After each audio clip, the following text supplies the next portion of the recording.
por los textos, si hacemos caso a que realmente, bueno, pues Jesús nace en un corral y tal, y eh,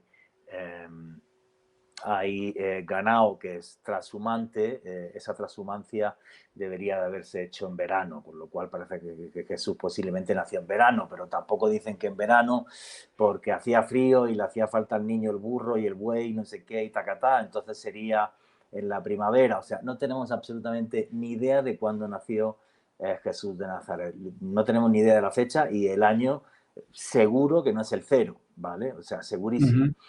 Y Entonces, dime. la Navidad tiene en distintas culturas distintos significados, es decir, que este tiempo es de origen pagano, digamos, que tiene que ver con el solsticio de invierno. A ver, esto tiene que ver con una fiesta que había en la antigua Roma, que era la fiesta del Sol Invictus, que se celebraba justo en esa fecha. Entonces lo que hizo la Iglesia es, como en Roma estaba el poder político, pusieron el poder religioso y cambiaron una fiesta por la otra. Dijeron, bueno, pues básicamente para nosotros el solsticio de invierno lo que simboliza es el nacimiento de la luz, o sea, en el solsticio de invierno lo que sucede es que no es el día 24, también está mal, es el día 21.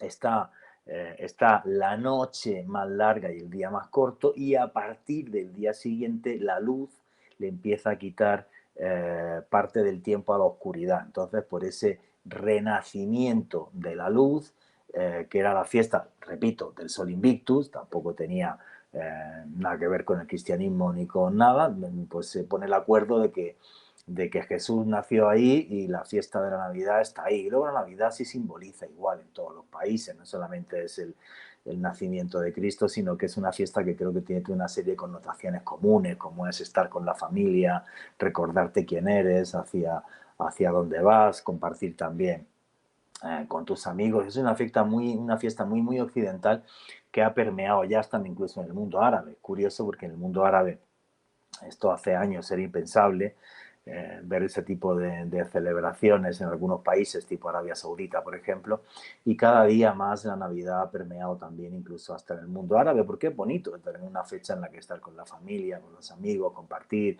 que haya regalos, es una fiesta, bueno, pues muy familiar y que sí ha permeado en todo el mundo, ya te digo, incluso en el mundo no cristiano.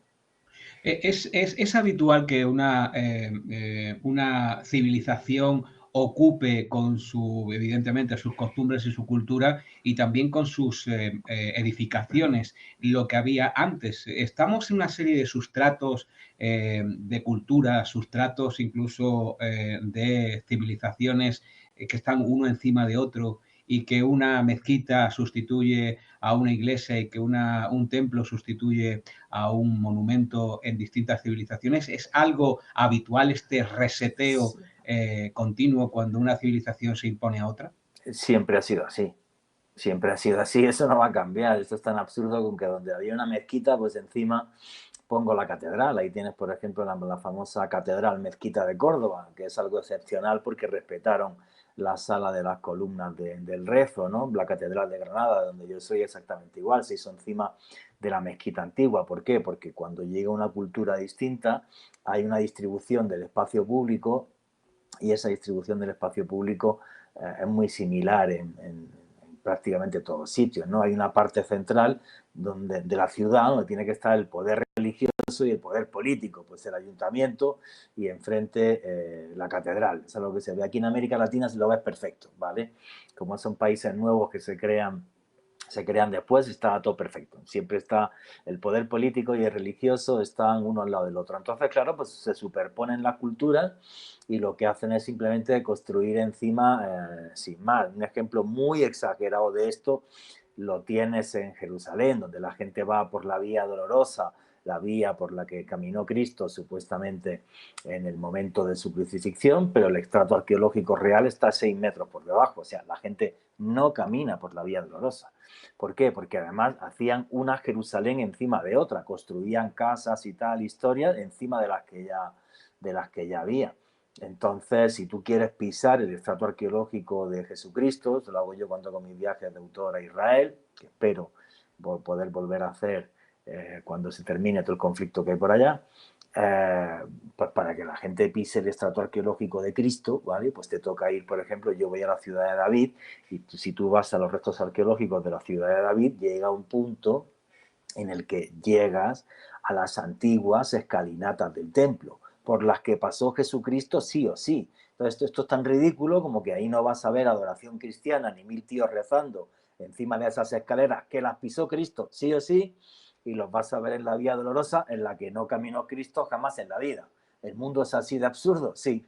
Pero es que, claro, muere este personaje y era necesario crear toda una serie de puntos de adoración. Esos puntos de adoración, como esa Vía Dolorosa, ¿se corresponden a la realidad histórica y arqueológica? No, para nada.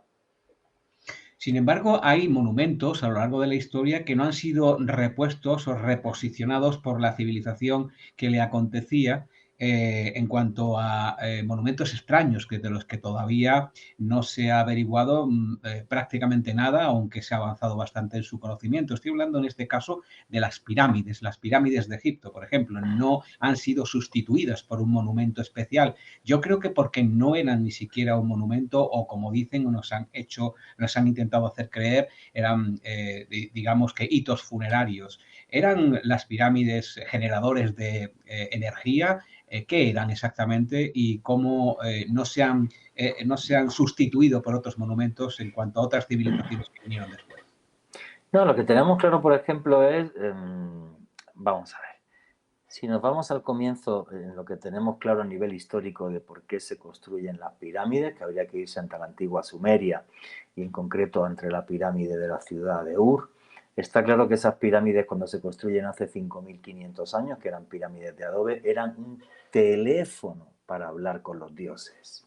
Allí los sacerdotes se subían, hacían rituales y se ponían en contacto con lo divino, con unos dioses que vivían en las estrellas. En el caso de la meseta arqueológica de Giza, que es la zona arqueológica más importante del mundo, es bastante más complejo, ¿vale? Porque las tres pirámides principales que se les atribuyen a Keops, Kefren y Miquerinos reflejan el cinturón de Orión sobre la faz de la Tierra. El cinturón de Orión, esas tres estrellas, eran para los antiguos egipcios la puerta del Duat, la puerta del más allá, la puerta que tú abres y allí llegas y están los dioses, a la cabeza de ellos está el dios Osiris. Entonces, no deja de ser curioso que en la meseta de Giza representaran las tres pirámides hermanándolas con las estrellas, con unas estrellas en las que vivían los dioses, que era el cinturón de Orión, y luego la importancia que esto tuvo en el antiguo Egipto, importancia de la que podemos discutir mucho, porque para muchos son tumbas de Keops, de Kefren y Miquerinos, yo no lo creo, y no lo creo por diferentes motivos, porque si nos vamos a los textos egipcios, por ejemplo, cuando llegan los faraones que son de origen griego, después de que Alejandro Magno se quede con el control de Egipto, vemos que se hace una serie de textos, uno de ellos es la estela de inventario, donde se hace un inventario de todos los antiguos monumentos de Egipto. Y allí lo que dice es que la Gran Pirámide es el templo de la diosa Isis, el templo de la diosa dadora de vida. Y creo que esto es bastante claro. Luego tampoco es casual, por ejemplo, que la Gran Pirámide por dentro tenga tres cámaras, una por debajo de la meseta de Giza. La meseta de Giza es una planicie enorme de roca pura, por eso puede aguantar el peso de la Gran Pirámide. Hay una cámara que está debajo de la meseta de Giza, una cámara que está en el intermedio de la pirámide y una cámara que está en la parte superior. Tres cámaras que son completamente distintas. Una está excavada en roca y parece, entre comillas, una cámara inacabada, o no, o la dejaron así a posta, ¿vale? Una cámara que se llama la cámara del caos, le podían haber puesto la cámara de mi abuela, no tenemos ni idea de cómo se llamaba. Luego en el centro de la pirámide una cámara que se conoce con el nombre de la cámara de la reina, que le podían haber puesto la cámara de mi tatarabuela, porque tampoco allí se encontró reina alguna ni tenemos absolutamente ni idea de para qué servía, que además tiene, es curioso porque esta cámara tiene dos respiraderos, entre comillas, porque si allí lo que había era un cadáver, tampoco le hacía falta respirar. Dos respiraderos que dan y que señalan directamente dos constelaciones muy claras, que son la constelación de Orión y la constelación del Dragón, para ser exacto. Y luego una cámara superior, que le llaman la cámara del faraón, que le podían haber puesto la cámara de Pepita López, porque tampoco se encontró faraón alguno, que es de granito rosa, una piedra distinta, que es mucho más dura, que es mucho más difícil de trabajar, y además ahí el tamaño de las piedras es colosal. Son piedras que pueden pesar algunas más de 150.000 kilos. Tampoco esto es casual. Esas tres cámaras, para mí, en mi hipótesis, simbolizan el concepto del universo para los antiguos egipcios. El mundo de los vivos, la cámara que está en medio, el inframundo, la cámara que está abajo de la pirámide, y arriba la supuesta cámara del faraón, el mundo en el que viven los dioses, ¿vale? Esa es mi interpretación, pero ¿puedo demostrarlo? No, ¿vale? Lo que está claro es que incluso las pruebas arqueológicas que hay, que de esto no se habla, como por ejemplo las famosas reliquias de Dixon. Dixon fue un arqueólogo escocés que estuvo excavando en el siglo XIX en la pirámide, y es el único que encontró algo en la pirámide. Encontró una bolita de piedra, encontró un gancho de cobre, y luego aparte encontró una vara de cedro, ¿vale? Entonces esa vara de cedro que aparece justo en la cámara de la reina, la cámara que está en el centro, en uno de los respiraderos, se le pudo hacer una prueba de carbono 14 que supuestamente iba a refrendar la antigüedad de la pirámide, según la arqueología, en torno a unos 4.500 años de antigüedad. Sin embargo, la vara de cedro dio 3.300 años de antigüedad antes de Cristo, con lo cual nos vamos 8 siglos atrás, donde ni siquiera existía el primer faraón de Egipto, que era Narmer o Menes, ¿vale?